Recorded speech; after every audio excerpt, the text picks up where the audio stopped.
Hey guys, welcome to my channel teach to learn. सबसे पहले मैं आप सभी को बधाइयाँ देना चाहूँगी लोहड़ी की।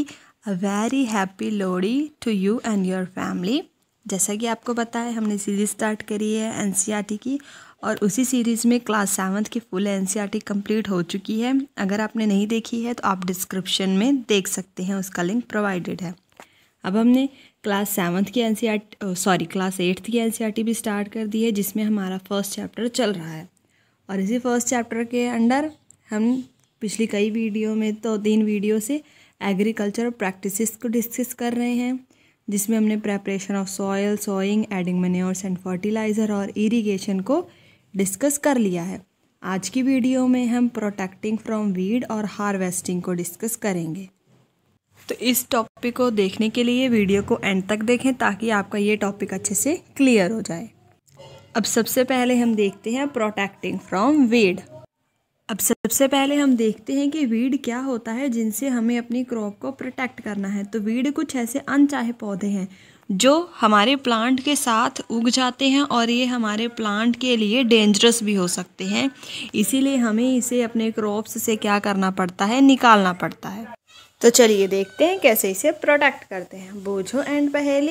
बूझो और पहेली पास के ही वीट के फील्ड में गए, और उन्होंने वहाँ पे जो वीट का पौधे थे, मतलब कि गेहूं के पौधे थे, उसके अलावा उन्होंने कुछ और भी प्लांट्स उसी फील्ड में देखे, खेत में देखे, जो वीट के प्लांट के साथ ही ग्रो कर रहे थे। तो बूझो सोच रहा है, क्या इन प्लांट्स को भी पर्पसली, मतलब जानबूझ के ही उसी में उगाया गया है? तो ऐसा नहीं है, ये प्लांट जानबूझ के नहीं उगाए जाते। ये प्लांट नेचुरली क्रॉप्स के साथ ही ग्रो कर जाते हैं। अनडिज़ायरेबल प्लांट्स है, क्योंकि हम तो इन्हें चाहते नहीं हैं कि ये ग्रो करें। ये नेचुरली ही ग्रो कर जाते हैं, और इन्हीं अनडिज़ायरेबल प्लांट्स को ही क्या कहा जाता है, वीड्स कहा जाता है। और ये जो प्रोसेस है जिसमें हम वीड्स को रिमूव करते हैं, उसको क्या कहते हैं, वीडिंग कहते हैं। अभी जो वीडिंग है, ये एक नेसेसरी प्रोसेस है, मतलब इसको वीड्स को रिमूव करना क्रॉप से ज़रूरी है, क्योंकि weed compete with the crop plants for water, nutrients, space and light. अब हमें पता है वीड भी क्या है, एक तरह के पौधे ही तो हैं। अगर हम वीड्स को अपने प्लांट में से नहीं निकालेंगे तो ये हमारे क्रॉप प्लांट, जैसे वीट का प्लांट है, उसके साथ compete करेगा हर चीज़ में, कि वाटर भी बांट लेगा हमारे क्रॉप प्लांट से, न्यूट्रिएंट्स भी, स्पेस और लाइट भी, जो भी सारी एनर्जी है, जो भी हम उसे न्यूट्रिएंट्स प्रोवाइड कर रहे हैं, वो सारी चीज़ें क्या करेगा, उससे बांटता रहेगा, उसके साथ कंपटीशन करता रहेगा। तो इसीलिए भी हमें वीडिंग करना, मतलब कि वीड्स को रिमूव करना ज़रूरी होता है। थस अब हमें पता है, अगर सब compete करेगा तो फिर ये उसकी ग्रोथ को भी इफ़ेक्ट करेगा। Some weeds interfere even in harvesting and may be poisonous for animals and human beings. Harvesting का मतलब जब हम उन्हें काटते हैं, इसको भी हम देखेंगे। तो मतलब कि कुछ वीड्स ऐसे होते हैं जो हम जब कटाई करते हैं तो उसमें भी इंटरफेयर करते हैं, और ऐसे होते हैं कि ये जहरीले हो सकते हैं, क्योंकि काटने के साथ साथ क्रॉप्स के साथ फिर वीड भी चले जाएंगे, और वीड क्या है, पॉइजनस है। तो फिर ये ह्यूमंस और एनिमल्स दोनों की हेल्थ के लिए ही क्या हो जाएगा, डेंजरस हो जाएगा, पॉइजनस हो जाएगा। Farmers adopt many ways to, जो फार्मर्स होते हैं कई तरीके अपनाते हैं इन्हें रिमूव करने के और इनकी ग्रोथ को कंट्रोल करने के। Tilling before sowing of crop helps in uprooting and killing of woods. अब हमने सबसे पहले देखा था कि हम सॉइल को टिल कर रहे हैं, मतलब कि मिट्टी के जो ऐसे बड़े बड़े ढेले थे, उसको हम क्या करते हैं, ऊपर नीचे करते हैं, उसको ऊपर नीचे करते हैं, उसको टिल करते हैं, अच्छे से खोदते हैं।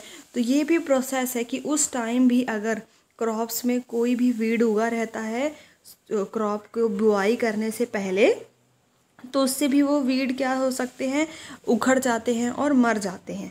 विच में ड्राई अप, अब वो उखड़ गए, उसकी जड़ें तो उखड़ गई हैं। जब जड़ें ही उखड़ गई हैं तो वो बाद में मिट्टी के साथ मिल के सूख जाएंगे और पूरा मिट्टी में मिल जाएंगे। जो बेस्ट टाइम है हम वीड्स को रिमूव करने का, कि ये उनके फ्लावर्स और उनकी सीड्स को प्रोड्यूस होने से पहले ही हमने वीड्स को रिमूव कर देना चाहिए। नहीं तो उनके फ्लावर और उनके सीड्स अगर ज़मीन पे गिर गए तो वो और तरह के वीड्स पैदा हो जाएंगे। इसीलिए फ्लावर्स और सीड्स के प्रोड्यूस होने से पहले ही हमें वीड को रिमूव कर देना चाहिए।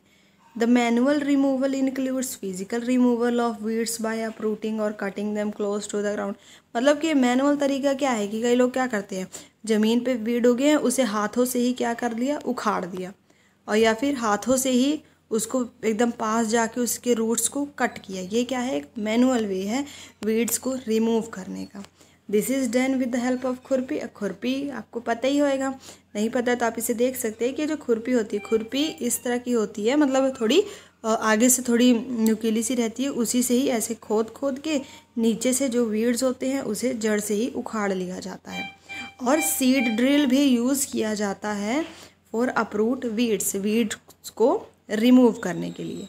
जैसे कि ये रहा सीड ड्रिल, हमने देखा था कि यही सीड ड्रिल से क्या हो रहा है, जो मिट्टी है उसको भी टिलिंग किया जा रहा है, और इसी सीड ड्रिल से जो वीड्स है उसको भी रिमूव किया जा सकता है। नेक्स्ट क्या है कि वीड्स को कंट्रोल किया जा सकता है with the help of chemicals, जैसे कि जिन्हें हम क्या कहते हैं, ऐसे केमिकल्स जिनकी मदद से वीड्स को कंट्रोल किया जाता है, ऐसे केमिकल्स को वीडिसाइड्स कहा जाता है। अब इसमें आ जाते हैं 2,4-D, यह एक ऐसा केमिकल है जो क्या है, वीडिसाइड है, जिसको वीड्स के ऊपर, मतलब अगर हम फील्ड पे स्प्रे करते हैं तो इससे वीड्स मर जाते हैं, पर ये क्रॉप्स को डैमेज नहीं करते हैं। ये ऐसे होते हैं कि ये क्रॉप्स को डैमेज ना करें, ये सिर्फ वीड्स को ही किल करते हैं। जो वीडिसाइड्स होता है, मतलब जो केमिकल है, इसे डिल्यूट किया जाता है वाटर के साथ टू द एक्सटेंट रिक्वायर्ड, मतलब कि जितनी की ज़रूरत है, और इसके बाद इसको फील्ड पे स्प्रे कर दिया जाता है with the help of sprayer. जैसे कि यहाँ पे इन्होंने फिगर में हमें दिखाया जा रहा है कि कैसे ये क्या कर रहा है, इसने स्प्रे भरा हुआ है इसी में, और इस स्प्रे को स्प्रे कर, मतलब ये स्प्रेयर से स्प्रे कर रहा है फील्ड के ऊपर जहाँ पे पौधे हैं, और इसी पौधे के ऊपर वीड्स उगे हुए हैं। जब ये किसान इनके ऊपर स्प्रे कर रहा है स्प्रेयर से वीडिसाइड्स को, तो जो वीड्स हैं सिर्फ वही मरते हैं, और प्लांट्स के, क्रॉप्स के ऊपर कोई भी इफ़ेक्ट नहीं पड़ता है। अब यहाँ पे पूछेगा एक क्वेश्चन भी है कि ये जो वीडिसाइड है जिसको किसान स्प्रे कर रहा है, क्या ये जो पर्सन इसे हैंडल करता है, जो भी किसान स्प्रे कर रहा है, क्या ये स्प्रेयर उसकी हेल्थ को कोई इफ़ेक्ट तो नहीं डालता? तो यहाँ पे जैसे पहले ही मेंशन किया है, जो वेडिसाइड है are sprayed during the vegetative growth of before, मतलब कि हमें कब इसे स्प्रे करना चाहिए, जब फ्लावर और सीड निकलने से पहले ही इसे स्प्रे करना चाहिए। स्पेयरिंग ऑफ वुड्स, ये इफ़ेक्ट तो करता है फार्मर्स की हेल्थ पे, इसीलिए so they should use these chemicals, इसीलिए जो भी इसे स्प्रे कर रहा है उसे ही इस केमिकल को बहुत केयरफुल यूज़ करना चाहिए। They should cover their nose, उसे अपना नोज़ कवर करके रखना चाहिए, नोज़ और माउथ को, with a piece of cloth during spraying of these chemicals. जैसे कि इस फिगर में भी दिखाया है, यहाँ पे भी जो भी इसे स्प्रे कर रहा है इसने अपने नोज़ और माउथ को कवर करके रखा हुआ है, और यही उन्होंने प्रिकॉशंस भी लेने को कही हैं कि जो भी पर्सन इसे स्प्रे कर रहा हो वो अपने नोज़ और माउथ को अच्छे से कवर करके रखे, नहीं तो फिर ये जो भी हैंडल कर रहा है, जो भी स्प्रे कर रहा है स्प्रेयर को, उसकी हेल्थ को भी इफेक्ट डाल सकती है। अब हम देखते हैं हार्वेस्टिंग। हार्वेस्टिंग का मतलब कि अब सारी फसल उग चुकी है, अब हम उसकी कटाई करेंगे। हार्वेस्टिंग ऑफ अ क्रॉप, ये क्या है, एक इम्पॉर्टेंट टास्क है। जो कटिंग ऑफ क्रॉप आफ्टर, मतलब जब क्रॉप्स को हम तब काट रहे हैं जब वो मैच्योर हो चुकी है, बड़ी हो चुकी है, तो यही प्रोसेस क्या कहलाता है, हार्वेस्टिंग कहलाता है। इन हार्वेस्टिंग में क्रॉप्स को उखाड़ा जाता है या फिर काटा जाता है ग्राउंड्स से। It usually take 3 to month for a cereal crop to mature, मतलब कि अप्रॉक्सीमेटली सभी क्रॉप्स को मेनली कितना टाइम लगता है ग्रो करने में, 3 से 4 महीने लगते हैं क्रॉप को ग्रो करने में। मैच्योर होने में क्रॉप को 3 to 4 months लगते हैं।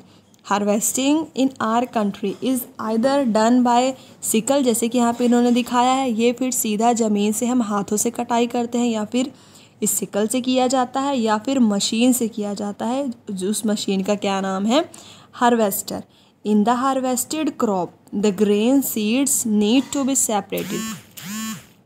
हार्वेस्टेड क्रॉप में मतलब कि जिस क्रॉप की हम कटाई कर रहे हैं, अब उसमें जैसे कि अगर हम मान लें, चाहे हम गेहूं की कटाई कर रहे हैं या फिर धान की, तो उसमें से सीड्स को, मतलब उसके जो ग्रेन है, उसके जो दाने हैं, उसको तो अलग करना होता है हमें फ्रॉम द चाफ।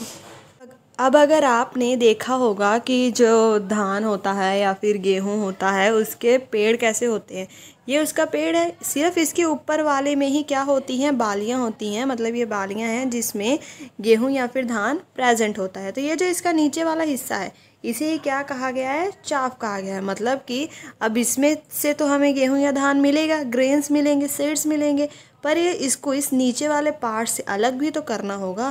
तो ये जो प्रोसेस है जिसमें हम सेपरेट कर रहे हैं ग्रेन सीड को फ्रॉम चाफ, यही प्रोसेस क्या कहलाता है, थ्रेशिंग कहलाता है।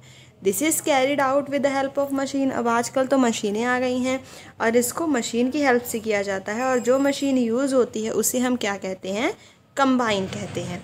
Which is in fact a harvester, जो क्या है, हार्वेस्टर भी है, मतलब उसकी कटाई भी कर रहा है और उसके ग्रेन्स को शाफ से अलग भी कर रहा है, मतलब थ्रेशर का काम भी कर रहा है।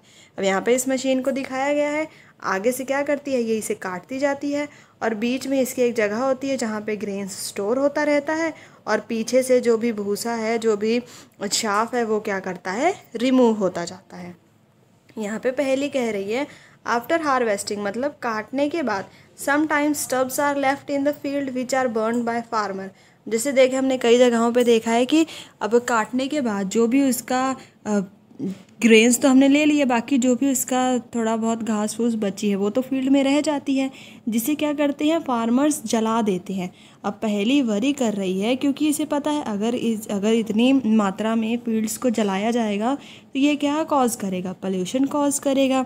और जब खेतों को जलाया जा रहा है तो फिर वो आसपास की जगहें भी फायर कैच कर सकती हैं, और बाकी जिस क्रॉप की, जिस फील्ड की क्रॉप नहीं कटी है उस फील्ड की क्रॉप्स भी डैमेज हो सकती हैं अगर किसी भी एक खेत में आग लगा दी जाए, और उसके साथ वाली खेत में अगर अभी तक फील्ड कटी भी नहीं है तो ये इस फील्ड को भी अफेक्ट कर सकती है।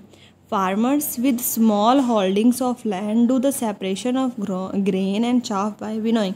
मतलब कि अब जिन फार्मर्स के पास छोटी ज़मीन है वो कंबाइन तो नहीं बुलाते हैं, वो ग्रेन और चाफ, मतलब कि जो भी उसके दाने हैं और जो उसके नीचे वाला भूसा है उसको कैसे सेपरेट करते हैं, with the help of winnowing, जिसके बारे में आपने क्लास 6 में ऑलरेडी पढ़ रखा है। अब यहाँ पे इन्होंने विनोइंग मशीन को दिखाया हुआ है। ये चीज़ आप इस तरह भी समझ सकते हैं, घर में आपने अपनी मम्मियों को देखा होगा, वो लोग क्या करते हैं, सूप होता है या फिर कोई थाली होती है, यहाँ पे क्या करेंगे, वो लोग पंखा चला देंगे और सूप से गिराते जाएंगे दाने, और जो दाने होंगे भारी होते हैं वो नीचे गिर जाते हैं, और इस पंखे की हवा से जो भी घास फूस होती है वो क्या करती है, दूर जाके गिर जाती है। तो ये जो प्रोसेस है जो हम आम करके अपने घरों में करते हैं, यही क्या है, विनोइंग। और इसे ही मशीन के द्वारा भी किया जा सकता है। जिन फार्मर्स के पास छोटी कम ज़मीन होती है वो इस मशीन से सेपरेट करते हैं। वो क्या करते हैं, इस मशीन के अंदर ग्रेन्स डालते हैं और इस मशीन के अंदर एक जगह से पंखा लगा रहता है, वहाँ से क्या होता है, ग्रेन तो भारी है नीचे गिरता चला जाएगा, और जो भी उसके अंदर की मिट्टी है यहाँ के पंखे से ऐसे इधर से उसकी मिट्टी जो भी भूसा है यहाँ से क्या होता जाएगा, बाहर निकलता जाएगा, और इस तरह से विनोइंग कर ली जाती है। अब यहाँ पे एक हार्वेस्ट फेस्टिवल के बारे में बताया गया है कि आफ्टर 3 से 4 महीने के हार्ड वर्क के बाद वो दिन आता है जहाँ पे कटाई की जाती है। The sight of golden field of standing crop laden with grain fill the heart of farmer with joy and sense of wellbeing. अब हमें पता है किसानों ने कितनी मेहनत करी है उस खेत में ग्रेन उगाने की, और जब वो देखते हैं गोल्डन फील्ड लहराते हुए खेत ग्रेन से भरे हुए, तो उनका हार्ट भी जॉय से भर जाता है। The effort of past season have borne fruit and it's time to relax and enjoy a little. मतलब उन्होंने कितनी मेहनत करी है पिछले दिनों में, और अब वो टाइम आया है जब वो रिलैक्स कर सकते हैं थोड़ा सा। The period of harvest is, अब ये जो कटाई का टाइम है ये बहुत ही खुशी का दिन है और हैप्पीनेस है सभी, क्योंकि हर इंडिया के हर एक पार्ट में किसान हैं और सभी किसानों के लिए ये जो दिन होता है वो खुशी का दिन होता है।